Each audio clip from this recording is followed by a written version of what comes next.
Hi, guys, and welcome back to another edition of Ray's Garage.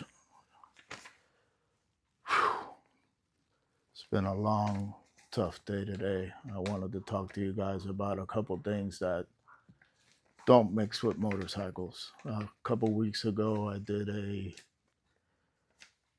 type of motorcycle riders we have, the three types. Remember that? The ones that have fallen, the ones that are going to fall, and those that'll fall again. Excuse me, guys. I spoke about those people that ride beyond their ability and how dangerous it is to do that. Um,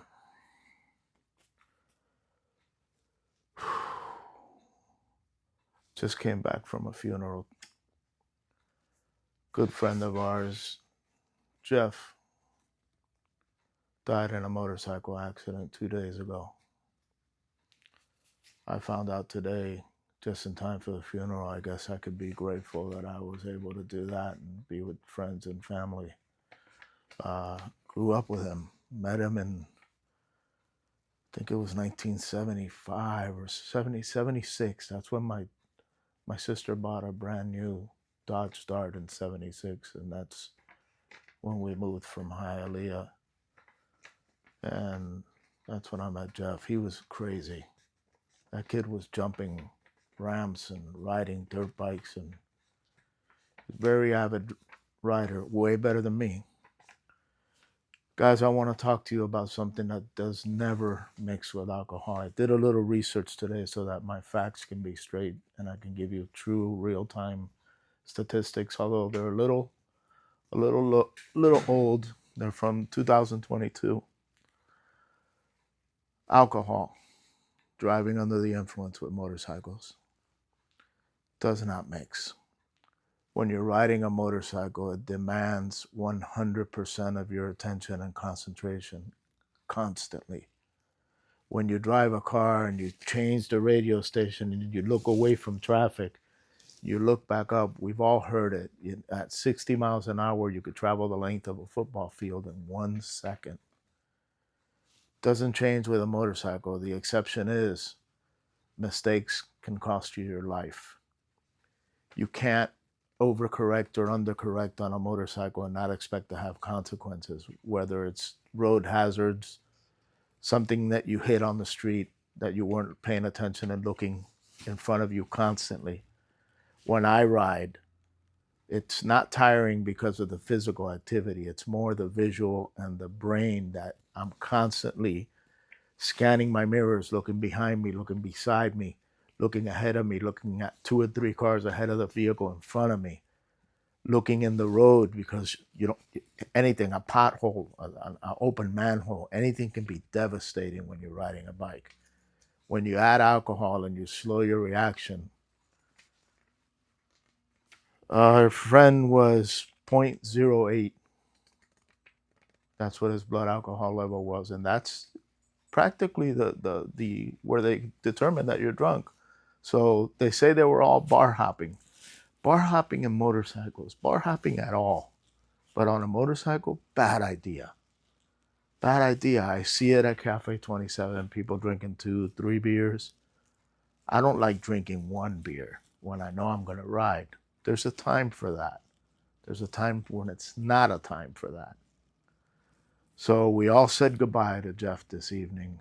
There wasn't a dry eye in the house. I'm finding hard to put my thoughts together.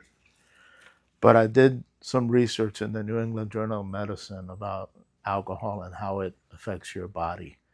The average male, 160 pound, your liver can handle 1 ounce of alcohol per hour. That means if you drink more than one beer in an hour, it's going into your blood system. Your liver can process 1 ounce, whether it be a beer or a shot, 1 ounce per hour. When's the last time you went to a club or to a bar to hang out with buddies and drink one beer or one shot an hour? In an hour, the average fool will drink 5 or 6 shots or beers. Doesn't mean that you can't handle your liquor or you can handle your liquor. It will deteriorate your motor functions. It will slow down your reaction time. it will give you the false sense of security. And you jump on that bike, it's a recipe, excuse me. It is a recipe for disaster. And the people that suffer, the people that hurt the most, it's not the idiot that kills himself. It's those left behind to just think about the memories and the times and the good times and the bad times and remember when he did this and remember that and he was supposed to do this and we were going there and we were going to do that. Jeff was one of the three that pitched in to have the home that we rented for Biketoberfest Daytona this year. It's not going to be there with us. In 2022, 80% of all motorcycle accidents were alcohol related. Almost 6,000 people died on a motorcycle in 2022. 1,703 people, 29%. 1,703 of those deaths, DUI. Minimum of 0.08 and above. The top 3 states with the most alcohol-related deaths and deaths on motorcycle. Number 1, Florida. 2022, Florida had 668 deaths. California was number 2 with 634. Texas was number 3 with 564. I think North Carolina had the fewest with a little over 200. In Florida, 29% of those 668 people were drunk. 0.08 or higher. Correction, in Florida, the 1,705 people that died were alcohol related in 2022. Wow. Motorcycle riders have the highest percentage of deaths when alcohol is involved worldwide. Worldwide.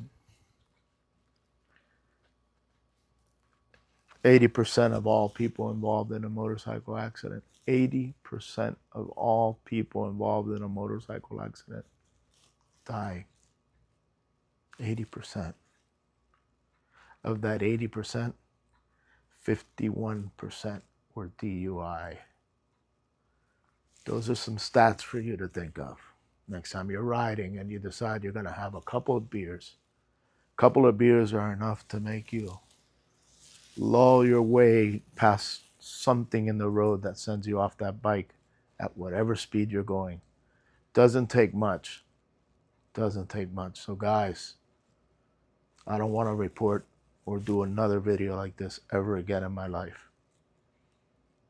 This killed I was going to do my funny 3-hole oil change and a serious 3-hole oil change. And I just don't have it in me. Probably the saddest. I hope this is the saddest video I ever do on Ray's Garage. Thank you for joining me. Please think of your family, think of your kids, think of people that care about you and that will be suffering in your absence. You know that when somebody loses somebody and you're a rider, the sign of that, when you park your bike, you put your helmet on the floor beside the bike. That's another signal for when you're in distress on the road. If you're broken down, the bikers know. Put your helmet on the floor, they know you need help. When you're doing it like at a Daytona event, Sturgis, Laconia, any rally, you're letting people know you're hurting. All my friends are going to have a helmet on the floor. Who knows for how long? Think about that, please. Thank you for joining me. I don't know that this is a good thing that I would like you to like. Thank you for allowing me to share my pain in this venue and in this media. I promise I'll try my best to make the next videos a little more lighthearted. Once again, thank you from Ray's Garage, Renting with Ray Ray. Have a good night.